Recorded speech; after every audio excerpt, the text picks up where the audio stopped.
মশা মাছির উপদ্রব থেকে রক্ষা পেতে এই ঘরোয়া বিজ্ঞানসম্মত টিপসটি আপনারা ফলো করতে পারেন। এটিতে কোনো স্বাস্থ্য ঝুঁকি থাকে না এবং সম্পূর্ণ বিজ্ঞানসম্মতভাবেই এই টিপসটিকে আপনাদের দেখানোর চেষ্টা করছি।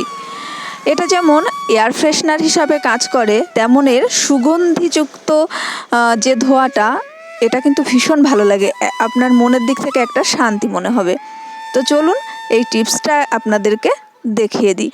একদম ঘরোয়া কিছু উপকরণ দিয়েই মাত্র 5 মিনিটের মধ্যেই মশা মাছি দূর হয়ে যাবে। অর্থাৎ সন্ধ্যাবেলা ঘরে দেখবেন মশার উপদ্রবে একদমই থাকা যায় না। সেই সময় যদি এই টিপসটা আপনারা ফলো করেন, আশা করি আপনারা উপকৃত হবেন। তো চলুন দেখে নেওয়া যাক টিপসটি। তো মশা তাড়ানোর এই ঘরোয়া টোটকা করার জন্য আমার এখানে লাগছে নারকেলের ছিবড়া বা নারকেলের খোসা, যেটাই বলুন। আমি এখানে কেটে নিয়েছি কয়েকটা তেজপাতা, আর নিয়েছি ধূপ।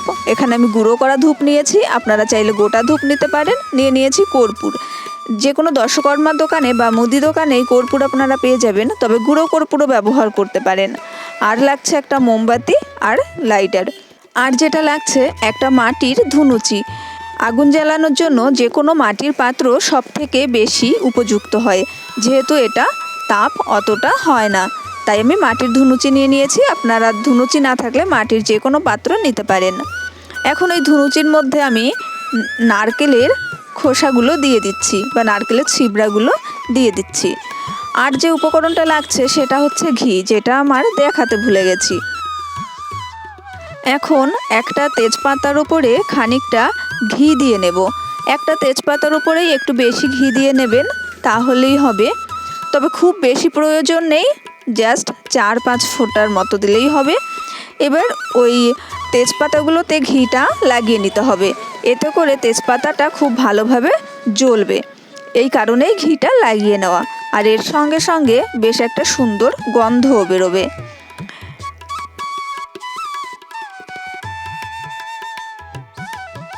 এখন মোমবাতিটাকে জ্বালিয়ে নেব।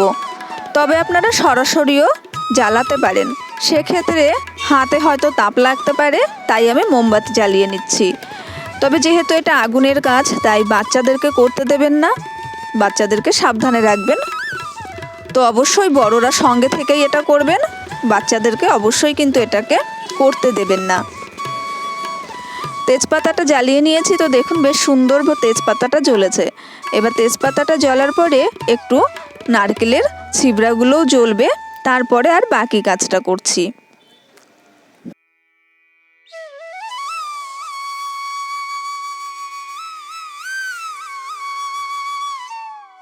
আগুনটা নিভে যাওয়ার পরে যখন সুন্দর একটা ধোঁয়া হবে, অর্থাৎ একটু বেশি পরিমাণেই ধোঁয়া হবে, তখন আর বাকি কাজটা করতে হবে। তো আমি একটু হাত দিয়ে বাতাস করে আগুনটাকে নিভিয়ে নেওয়ার চেষ্টা করছি, যেহেতু অনেক বেশি আগুনটা জ্বলে গেছে। আগুনটা নিভে যাওয়ার পরে প্রথমেই আমি একটু ধূপের গুঁড়ো দিয়ে দেব। তবে আগেই বললাম আপনারা কিন্তু গোটা ধূপও দিতে পারেন। ধূপটা দেওয়ার পরে দেখুন ধোঁয়াটা অনেকটাই বেড়ে গেছে, এবং এই সময়ে ধোঁয়াটা আমার ভীষণভাবে চোখে লাগছিল, দিতে পারছিলাম না, তাই আমি আবার উল্টো সাইডে চলে গেছি। এবারে এর মধ্যে দিয়ে দিচ্ছি ওই কর্পূর, যে কর্পূরের দলাটা আমি রেখেছিলাম। কর্পূর দেওয়ার সঙ্গে সঙ্গে দেখবেন ভীষণ সুন্দর একটা সুগন্ধ বেরোতে শুরু করবে। আর এই গন্ধটা মানুষের জন্য ভালো লাগলেও বা মানুষের উপকার হলেও মশা মাছি কিন্তু এটা সহ্য করতে পারে না। তাই এই গন্ধতে মশা মাছি ঘর থেকে 5 মিনিটের মধ্যেই বেরিয়ে যাবে। তবে এটা যখন জ্বালাবেন, ঘরের জানলা দরজাটা অবশ্যই বন্ধ করে রাখবেন, এতে করে ঘরের ভেতরের মশা বা মাছিগুলো মারা যাবে। আর মিনিট 5-7 বাদে জানলাটা যদি একটু খুলে দেন, বাইরে থেকেও কিন্তু আসবে না। আর যদি কোনো মশা বা মাছি বেঁচে থাকে এই গন্ধতে, সে জানলা থেকে পালিয়েই যাবে, নতুন করে আর মশা মাছি ঢুকতে পারবে না। তবে আমি আরও কয়েকটা খোসা দিয়ে দিচ্ছি আরও খানিকটা সময় জ্বলার জন্য। তো আশা করছি এই টিপসটা আপনাদের উপকার হবে। এই টিপসটাও করে দেখুন, সন্ধ্যাবেলা যে পরিমাণে মশা মাছির উপদ্রব হয়, সেই মশা মাছির উপদ্রব থেকে আপনারা সহজেই নিস্তার পাবেন এবং কোনো রকম স্বাস্থ্য ঝুঁকি থাকে না। যদি আমরা মশার কয়েল বা মর্টেন এগুলো জ্বালাই, এতে করে আমাদের স্বাস্থ্য ঝুঁকি থাকে, তবে এটাতে কিন্তু স্বাস্থ্য ঝুঁকি থাকে না। এবং এই তেজপাতা আর কর্পূরের এই সুগন্ধ আমাদের ব্রেন হেলথের জন্য বা মেন্টাল হেলথের জন্য কিন্তু ভীষণই উপকারী। তো আশা করছি ভালো লেগেছে এই টিপসটা। দেখা হবে পরের টিপসের সঙ্গে। আজকের মতন টাটা।